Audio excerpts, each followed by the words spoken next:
আমার নবী শহরে এক ইহুদি গেছে ব্যবসা করার জন্য।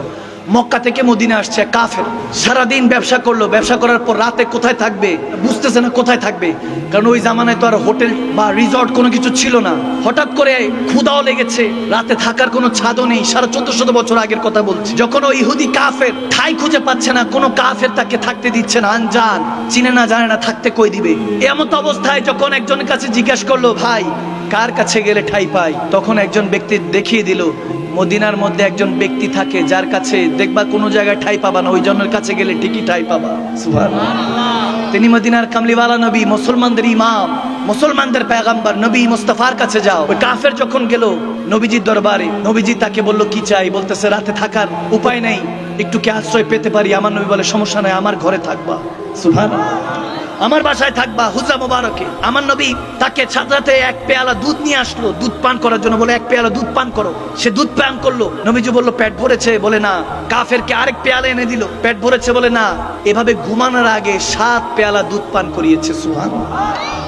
আমার নবীর ঘরে ওই 7 পেয়ালা দুধই ছিল। আহলে বায়াত আথার নবীর বংশ আওলাদরা ওই দুধ পেয়ালা পান করতো, রাত যাপন করতো।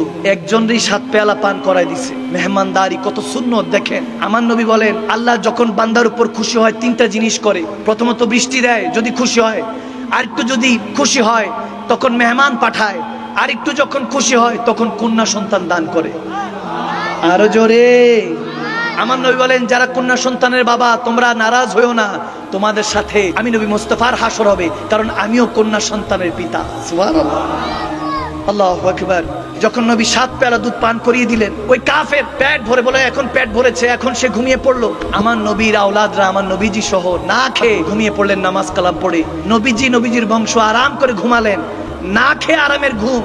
কাফের 7 পেয়ালা দুধ পান করো, আরামের ঘুম আসে না। চিন্তা করতেছি ইনি তো সেই নবী যাকে কষ্ট দিয়েছি, ইনি এরকম সুলুক, এরকম ব্যবহার করলো আমার সাথে, আমাকে কি চিনতে পেরেছে না কি বুঝতে পারছে না। তার মন উতাল পাতাল হয়ে গেল, বলে এত জুলুম করলাম, এটাই কি ইসলাম? এত সুন্দর ভ্রাতৃত্ব, এত ভালোবাসা, উদারতা। আর মনটা পরিবর্তন করে দিল আল্লাহ। যখন রাত শেষ হলো তার ঈমান ফজরের সূর্য নিয়ে উদয়মান হলো। সুবহানাল্লাহ।